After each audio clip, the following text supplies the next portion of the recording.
With our offline interactive map support accelerator, you can extend your Mendix application with an interactive representation of a digital plan with its own coordinate system.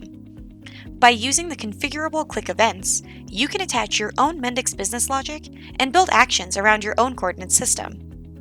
In this example, we have a digital floor plan of a yacht where we can select rooms and add components. The floor plan on the left-hand side of the screen interacts directly with the Mendix page on the right side of the screen and creates a bidirectional data flow. The offline interactive map support accelerator can be used for a number of different use cases, like shop and factory floor plans, visualizing components and industrial plants, or you can use it to add interactive events to otherwise static PDF files in Mendix applications. Do you want to learn more about this or our other Mendix accelerators?